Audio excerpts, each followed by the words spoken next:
If you try to memorize 12 isolated English verb tenses, you will quickly get overwhelmed. Instead, look at this 3x4 grid. It treats verb tenses as a logical equation with two variables: time, past, present, and future, and aspect, simple, continuous, perfect, and perfect continuous. Combine them, and you get exactly 12 slots. For the baseline past and present simple tenses, the math is a simple substitution. To change the time, you only swap a single word. I go to work becomes I went to work. You might see different terminology for these aspects depending on the textbook. Some call the continuous aspect progressive. They mean the exact same thing. Focus on the mechanics of how the sentence works rather than the labels. This time plus aspect structure is the key. Memorizing terminology is often a trap. The goal is understanding how these two pieces operate together in every sentence. English verbs have dedicated past and present single-word forms, like do and did, or be and was. But in the future column, those blocks disappear. You cannot change the verb itself to make it future. To express the future, you have to attach an auxiliary piece before the main verb. You drop in blocks like will, going to, or might to give the verb its future meaning. The continuous aspect zooms in on a single blinking point on a timeline, describing an incomplete action using be plus an ing ending. This bridge, linking a past completion to a present result, is the perfect aspect, built with have plus a past participle.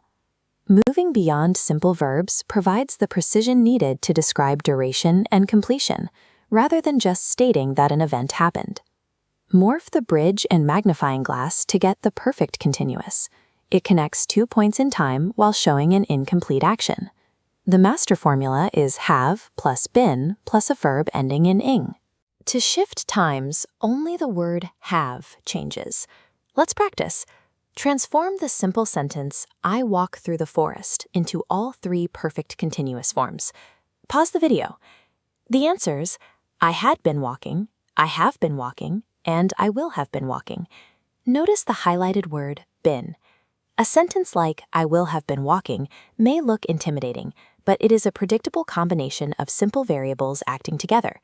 Use your pattern recognition skills on these 3 sentences to identify which tenses are at work. In sentence 1, the past verb was pairs with the ing verb having. That specific combination identifies this as past continuous. In sentence 2, the presence of has, been, and sitting builds the present perfect continuous framework. In the final example, the addition of the auxiliary word will marks the verb as future simple. This grid shows the completed system.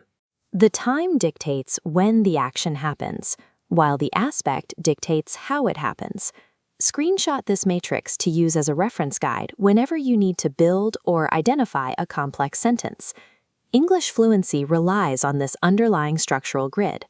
Once you recognize these patterns, you stop memorizing rules and start applying the logic that governs the entire language.